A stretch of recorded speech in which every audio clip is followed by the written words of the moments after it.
nimba wari ufite umuntu wawe wateze bisi mu gitondo yaragiye Gisenyi, shoferi aho yicara nawe sasa bariya ni abantu aho bari bicaye, aho ni abantu bari bicaye, yes, aho ni abantu bari bicaye.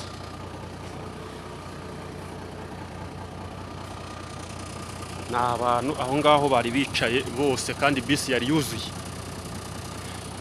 So nimba rero wari ufite umuntu wawe wateze bisi ya internationale mu gitondo, yes, rero twongeye kubasuhuza tubaha n'ikaze muri rusange aho muherereye hose mu ntara zitandukanye z'iki igihugu.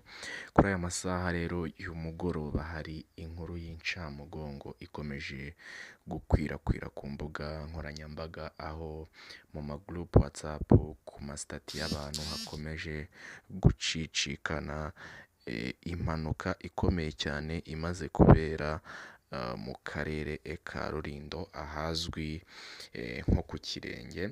Ikaba ari impanuka ikomeje gutera benshi ubwoba, nubwo kugeza aka kanya itarashyirwaho umucyo na polisi y'u Rwanda ngo itangaze abantu bamaze kuyigwamo umubare runaka ndetse n'abayirokotse. Gusa nk'uko mwagiye mubibona mu mashusho, ni impanuka iri ku rwego rwo hejuru ku buryo bikekwa ko kuba hagira uyirokoka byaba ari igitangaza cya rurema. Twifashishije rero inkuru zagiye zandikwa ku bitangazamakuru, zagize ziti hafi y'ahazwi nko ku Kirenge mu murenge wa Rusiga mu karere ka Rulindo habereye impanuka ya bisi irenze umuhanda igwa mu kabande ihitana abantu, abandi barakomereka bikomeye. Iyo mpanuka y'imodoka ya bisi ya international ifite purake RAH 274D ibaye mu masaha y'igicamunsi cyo kuwa kabiri tariki ya 11 Gashyantare 2025, ikaba yavaga i Kigali yerekeza Musanze. Bivuze ngo ni imodoka yari iturutse Nyabugogo yerekeza Musanze, irimo iva Nyabugogo izamutse igeze Shyorongi ahazwi nko ku Kirenge, iragwa irenga umuhanda, cyane ko nta kintu kigeze kigonga ahubwo yo ubwayo yarenze umuhanda. Umuvugizi wa polisi y'u Rwanda ACP Rutikanga avuga ko iyi modoka yarenze umuhanda igwa nko muri metero 800 ivuye ku muhanda. Yari irimo abagenzi 51. Avuga ko bakiri mu bikorwa by'ubutabazi no kumenya umubare nyawo wabo ihitanye. Mana Nyagasani, rero iyi ni impanuka ikomeye cyane. Ibaze nawe kugira ngo imodoka ive ahantu yari iri imanuka umusozi ufite metero 800. Metero 800, can you imagine? Hafi kilometero iburaho metero 200, imodoka igenda yicurika yicurukura.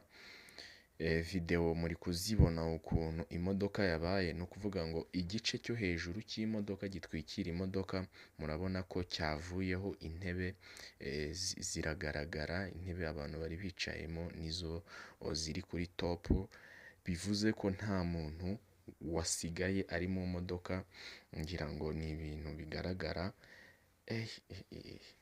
Dusaba rero abantu bagiye batandukanye bari bafite abantu babo bari bazi ko bari bukore ingendo, cyangwa se byari biteganyijwe ko bakora ingendo zo kuva i Kigali berekeza Musanze cyangwa se Rubavu, ko batangira bagakurikirana by'umwihariko bakamenya ibitaro abantu bagiye berekezwamo, kuko ushobora gusanga harimo abantu baba relatives cyangwa se abo muziranye cyangwa se n'abo muturanye, bityo ukabasha kuba watanga amakuru, cyane ko ibi ari ibintu bibaye bitunguranye mu masaha y'isaa 9 saa 10 nibwo ibintu bimenyekanye ko iyi mpanuka imaze kuba. Urabona ko imodoka yaturutse hejuru mu muhanda iribarangura iragenda igwa hasi, niba twahita nko mu gishanga cyangwa se mu kibaya iturutse